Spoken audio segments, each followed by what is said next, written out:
를 사서 임대료를 낮춰서 수익률을 높이자 뭐 이래서 뭐 자금 사용에 대한 조달 계획도 막 수립을 하게 되고, 그리고 사업을 하다 보니까 이 요트 스테이라는 게 매출에 한계가 있더라고요. 예를 들어서 1억짜리 요트를 가지고 하루 벌 수 있는 최대치의 매출이 한 40만 원에서 50만 원이 한계인 거예요. 근데 이 사람들이 와가지고 저녁에 요트 투어를 한 2시간 하니까 한 50만 원을 주시더라고요. 그래서 이거 요트에서 숙박하는 아이템보다 그냥 요트 투어를 해서 1시간 단위로 수익을 창출하는 게 훨씬 수익률이 높겠다 해서 비즈니스 모델을 완전 변화를 줬죠. 그래서 저희 회사는 지금 그렇게 창업을 해서 지금 거의 10년 정도가 됐는데, 처음에 2015년에 요트 스테이라는 이 아이템으로 창업을 했지만 바로 다음 해에 요트 투어라는 서비스를 더 크게 키웠고, 그리고 막 요트 프로포즈라는 상품도 만들고, 이렇게 몇 년 정도 이 운영을 하니까 조금 이제 큰 기업이나 뭐 큰 바닷가 근처에 있는 뭐 호텔이나 카페 이런 데서 요트 투어를 운영해달라는 외주 용역을 맡기기도 하고, 그리고 제트포트라든지 그리고 해운대 리버크루즈 뭐 등등 여러 가지 해양 관광 콘텐츠를 또 추가로 개발해서 운영해 왔고요. 지금 현재 저희 회사의 직원은 한 28명 정도 되고, 그리고 이제 구조가 뭐 경영팀과 운항팀, 예약팀 이렇게 나눠서 운영을 하고 있습니다. 그리고 언론에서도 되게 관심을 많이 가져주셨어요. 요트에서 잠을 자고, 그리고 국내 최초로 요트에서 뭐 사업을 한다고 하니까 되게 관심 있게 이제 바라봐 주셨고, 지금은 처음에 저희가 한 대로 시작을 한 게 한 12대까지 많이 늘어났고요. 그리고 지금 이 표는 저희 회사의 타임라인인데, 뭐 사업비를 땄거나 그리고 뭐 상을 받았거나 그리고 새로운 서비스를 오픈한 뭐 그런 사례들까지 해서 한 장으로 이렇게 모아봤더니 어마어마하게 많은 일들을 해왔던 것 같습니다. 그리고 그랬더니 뭐 인증이나 상도 많이 주셨어요. 그래서 저희 매출은 그 1년에 한 30억 정도 되는 회사의 구조가 되었고요. 그리고 이용자는 한 13만 명 정도가 저희 회사에 요트를 타거나 자러 오시는 것 같아요. 그래서 최근에는 저희가 요트 운영하는 것뿐만 아니라 요트를 실제로 만들기 위해서 공장까지 만들어서 울주군에서 요트 제조 공장을 이렇게 운영을 하고 있고요. 그리고 이제 알루미늄 보트 듀오 캠퍼 28이라는 신개념 요트를 이렇게 만들어서 지금 출시해서 국내 시장을 먼저 이렇게 확장하고 있는 단계에 있습니다. 그래서 저희 회사의 어떻게 보면 좀 사업 영역이라고 해야 되나? 요트 스테이는 이 전체 영역 중에서 이제는 진짜 작은 일부가 되었고, 요트에서 이 잠을 자는 문화를 새로 만들었다고 저는 생각을 합니다. 그래서 기존에 없던 새로운 관광 숙박의 분야를 개척을 했고, 전국적으로 요트 스테이가 확장되게 되는 계기를 만들었던 것 같고요. 비즈니스 모델을 바꿔서 지금까지 가장 큰 비즈니스 모델로 운영하고 있는 게 바로 요트 임대, 투어, 렌탈입니다. 주간의 요트 투어라든지 가장 인기 있는 선셋 요트 투어, 그리고 야간에 야경을 보는 야경 투어, 그리고 요트라는 공간을 빌려주는 워크숍이나 이런 회의 같은 거를 하는 요트 렌탈, 그리고 파티 같은 것도 많이 개최를 했거든요, 요트에서. 그리고 낮 시간에 사용하지 않는 시간을 활용해서 요트에서 웨딩 촬영 막 이런 것도 많이 하고, 그리고 밤에는 10시 이후에 프로포즈를 하는 사람들한테 이제 빌려줘서 프로포즈를 직접 이렇게 꾸며서 요트 프로포즈로도 운영을 하기도 하고, 저는 요트를 24시간 쉬지 않고 돌리는 게 저희 사업의 핵심이라고 생각을 했기 때문에 계속 새로운 콘텐츠를 요트 안에 넣었습니다. 그래서 저희 요트 임대 사업을 운영했고, 그리고 새로운 사업 중에 해운대 리버크루즈라고 하는 사업은 어떻게 해서 시작을 하게 됐냐면, 외국에 가면 모든 강을 끼고 있는 도시들은 이런 유람선 사업을 다 합니다. 싱가포르의 리버크루즈나 네덜란드의 암스테르담은 사실 강보다 보트가 더 많아요. 진짜 보트 투어가 많이 있고, 그리고 시카고의 리버크루즈는 한 300명이 탈 수 있는 크루즈가 한강보다 훨씬 좁거든요. 부산의 수영강보다 훨씬 좁은 강에서 이 유람선이 다니기도 하고, 오사카의 리버크루즈는 강 다리 높이가 한 2m도 안 되는데 사람들이 머리를 이렇게 쑥으려 가면서 이제 투어하는 상품이 가장 인기 있는 상품일 정도로 이 강을 관광으로서의 기능을 적극적으로 활용하는 관광 도시들의 대부분이죠. 근데 부산에 유일하게 바다랑 연결된 강이 있는데요. 이게 그 수영강인데, 이 수영강은 제가 이 사업을 할 때까지만 해도 아무도 이 강을 관광 자원으로서 활용을 안 하고 있었습니다. 그래서 제가 잘했던 게 사업계획서 작성하는 거니까 8페이지짜리 이제 강에서 유람선을 띄우는 계획서를 써서 제안을 했죠. 부산시와 해운대구 이렇게 들어가서 여기에 다른 그 나라의 관광 도시처럼 수영강에도 유람선을 운영을 해야지 사람들이 막 식사도 하는 유람선도 생기고 칵테일 같은 거 먹는 크루즈도 생기고 뭐 강을 관광지로서 활용을 하게 되는 그런 세상으로 바뀔 거다 막 이렇게 막 열변을 토했더니 운 좋게 그 제안을 받아들여 주셔서 저희가 그 사업을 할 수 있게 되었고, 그래서 배를 만들기 위해서 러시아까지 갔다 왔어요.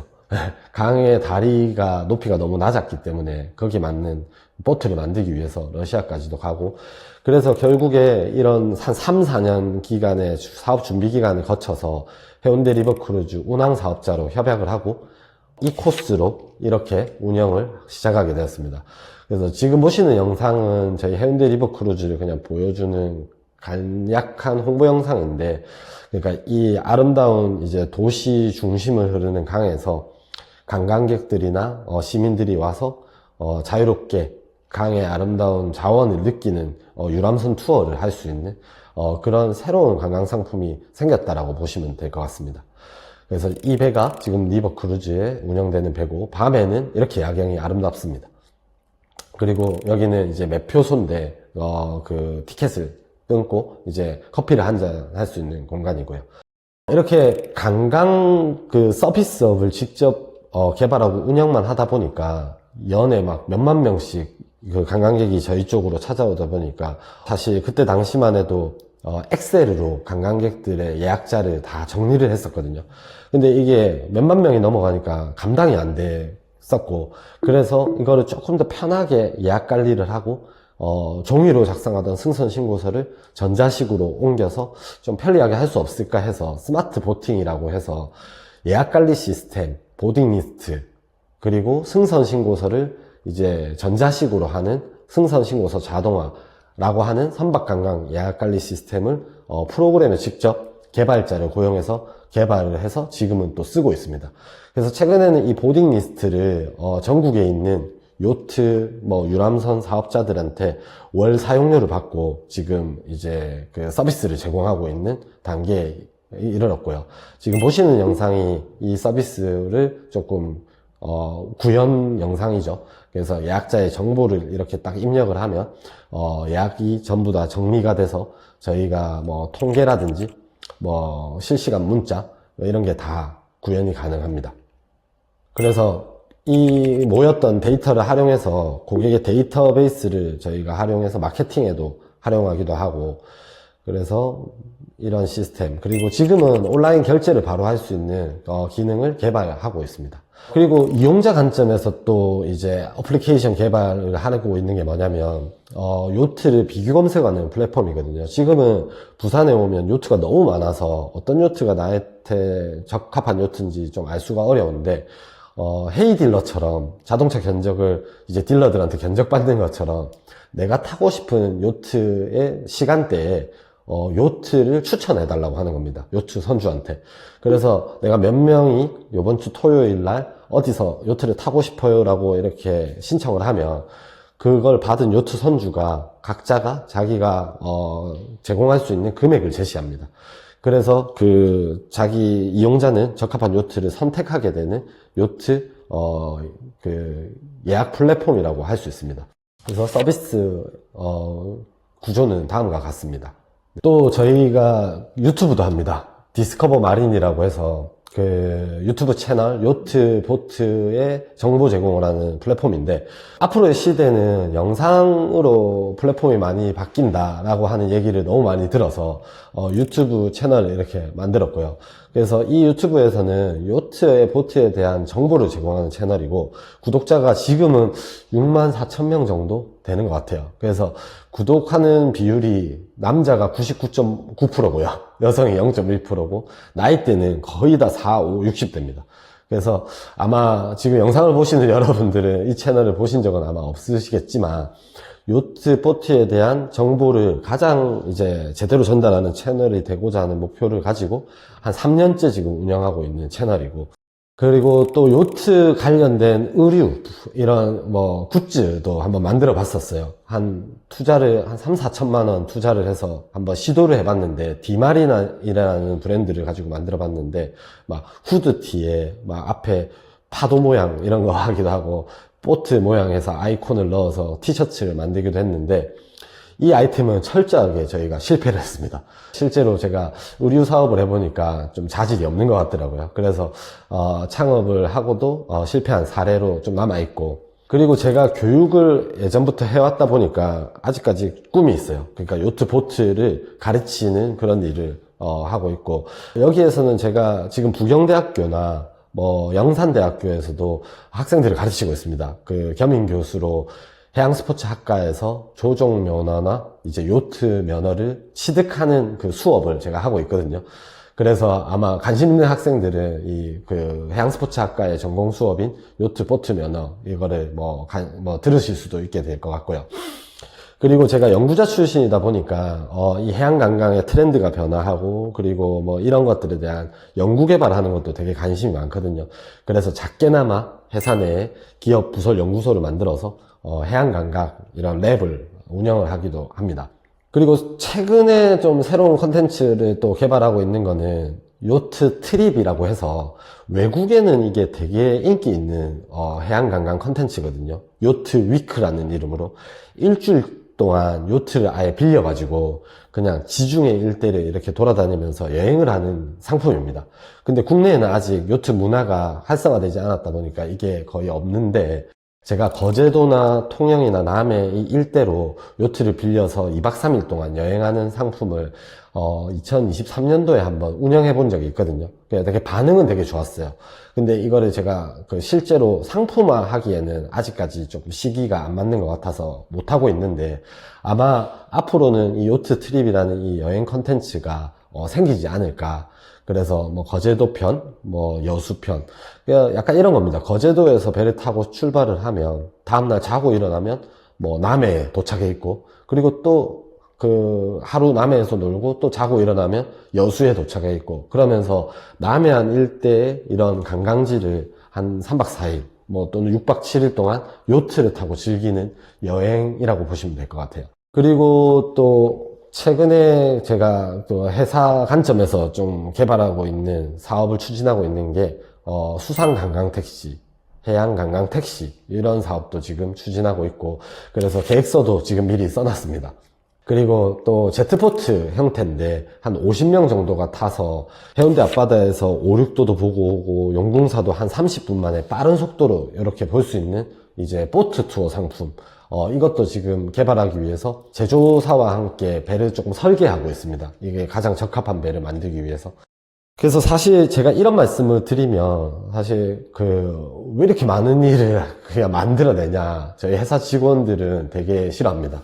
그냥 하는 것만 해도 제대로 못하고 있는데 왜 이렇게 새로운 일을 많이 만들어내냐. 그래서 제가 사실 욕도 많이 먹고 하지만, 저는 사실 저희 회사의 슬로건이 새로운 시도를 통한 성장이거든요. 그래서 저는 새로운 시도를 하는 거를 제 사업의 이제 모토로 가지고 하고 있습니다. 그래서 계속적으로 아이템을 발굴하고 시도하고 함으로써 좀 저 자체가 성장하기도 하고, 뭐 실패할 수도 있지만 또 실패를 통해서도 성장을 한다라고 믿고 있거든요. 제가 가장 이제 좀 여러분들한테 또 드리고 싶은 메시지는 딴 건 없습니다. 딱 하나입니다. 바로 이건데요. 저희 그 바다에서 이 마크 트웨인이 한 말을 되게 어록처럼 많이, 명언처럼 이제 오고 가고 하는데, 이게 뭐냐면, 항구에다가 배를 정박해 놓지 말고 돛줄을 이렇게 풀어서 바다로 일단 나가라. 그렇지 않으면 이제 아무 일도 일어나지 않을 거다라고 하는 말이거든요. 그래서 그거를 한국말로 하면 그냥 20년 후에 했던 일보다 하지 않았던 일로 더 실망할 거니까, 그래서 도전하라, 시도하라, 약간 이 메시지예요. 제가 이거를 제 사례를 통해서 말씀을 드리면, 제가 그 10년 전에 사업계획서가 통과돼서 2천만 원을 이제 받았을 때, 제가 안 한다라고 이제 담당자한테 말했을 때, 만약에 그때 그 담당자가 알겠다, 그러면 다음 사람한테 기회를 주겠다라고 했다면 저는 사실 현재 이 자리에 없었을 것 같아요. 그래서 뭐 아직까지 뭐 연구를 했거나, 아니면 회사에 취직을 해서 뭔가 연구 보고서를 쓰거나, 아니면 운 좋으면 뭐 그 학생들을 가르치는 뭐 교수가 되었거나 뭐 그랬을 수도 있을 것 같은데, 근데 제가 반대로 그런 일들을 해보지 않았기 때문에 사실 그 일과 지금 제가 하는 일에 어떤 게 더 낫다라고 말씀은 못 드리겠어요. 근데 하지만 제가 확실한 건 하나가 있는데, 제가 사업을 한 10년 정도 하다 보니까 제가 어마어마한 성장을 했다는 거는 확실한 것 같아요. 제가 어떤 성장을 했냐면, 돈을 버는 기술을 이제 제가 배웠다라기보다는, 저는 처음으로 5명을 그 리딩을 할 때의 리더십과 20명, 30명을 리딩을 할 때 리더십이 다르다는 거를 저는 이 사업을 하면서 배웠고요. 그리고 또 세무나 회계, 그리고 노무 막 이런 것들에 대해서 뭐 전혀 몰랐어요. 그리고 뭐 최저시급이라든지 뭐 이런 것들에 대해 사회가 바뀌어가는 거에 대한 뭐 미래 예측 이런 것도 관심도 아예 없었고, 오로지 말이나 요트 분야에서 그 분야에만 몰두했던 것 같아요. 근데 창업을 하고 스타트업을 해보니까 제가 하나의 아이템을 가지고 일을 하더라도 우리 사회에서 일어나는 모든 경제 영역을 이 하나를 통해서 다 배우게 되더라고요. 그래서 저는 공부를 했던 10년과 그리고 사업을 했던 10년, 이 두 개의 그냥 제가 성장했던 이 폭을 이렇게 비교를 하자면, 사업을 했던 10년이 공부를 했던 10년에 비해서 한 10배 이상 성장을 했던 것 같습니다. 그래서 사실 저는 이런 창업에 대한 특강을 하고 다니면, 어린 나이에 최대한 창업을 빨리 해봐라. 왜 그렇게 말하냐면, 제가 책을 이렇게 많이 보는데 그 책 중에서도 그런 책을 많이 봅니다. 미래 예측 서적, 막 경제 예측, 막 이런 책을 많이 보는데, 바빠가지고 그 책을 다 정독하고 뭐 300페이지를 다 보진 못하고 제가 관심 있는 분야만 있거든요. 그냥 목차를 보고, 저는 이제 교육이랑 뭐 사업이랑 트렌드 이런 거에 관심이 있으니까 한 그 책에 한 30페이지에서 50페이지밖에 못 읽어요. 근데 그거를 다 이렇게 보다 보니까 똑같이 하는 말이, 앞으로의 우리 세대의 삶에서는 직업이 계속 바뀔 거다. 그리고 정년이 되게 길어진다. 그냥 그 신뢰로 30년 전에 정년 퇴임하는 나이 뭐 60대가 되면 사실 일을 안 하셨거든요. 30년 전에 우리 할아버지 할머니 시대에는. 근데 지금은 저희 부모님 시대에는 뭐 60, 70대가 되더라도 일을 하고자 하시고 충분히 할 수 있는 이 건강 상태가 돼 있으시거든요. 근데 앞으로 우리가 이제 나이가 드는 이제 30년 뒤가 되면 사실 그거는 더 심화될 거라 봅니다. 왜냐하면 100세 시대가 될 거고요. 의료기술이 발전해서 100살까지 사는데 우리는 7, 80살이 되어도 무슨 일을 하고 살아야 되는 이 시대가 올 건데, 그때가 되면 사실 우리가 할 수 있는 이 능력치, 그러니까 뭐 유연하게 생각하는 사고라든지 사람을 리딩하는 기술이라든지 실패에 이겨내는 극복 능력이라든지, 그리고 새로운 사업을 시작할 때 현명하게 이제 아이디어를 이제 실현시키는 뭐 기술이라든지 여러 가지 복합적인 능력이 필요한 시대가 오거든요. 그래서 저는 사실 이 스타트업도 충분히 좋은 방향이다. 그래서 대학 생활을 하면서 그 하나의 전공 분야를 공부를 해서 그 전공 분야에 뭐 취업을 하고 뭐 연구자가 되고 하는 것도 방향이지만, 그 전공을 살려서 그 분야에 새로운 비즈니스를 창출하는데 충분히 창업에 대한 이 경험은 도움이 된다라는 말씀을 좀 드리고 싶고요.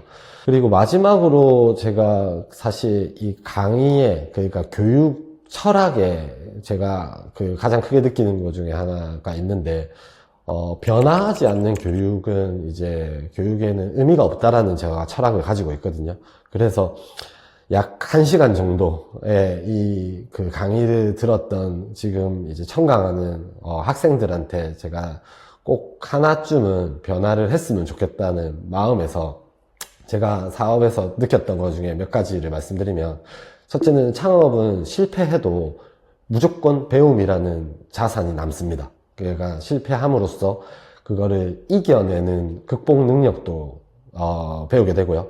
그리고 실패하면 안 되겠다라는 그런 마음가짐도 가지게 되고, 그리고 실패함으로써 다시는 실패 안 할 수 있는 그런 기술력도 습득하게 됩니다.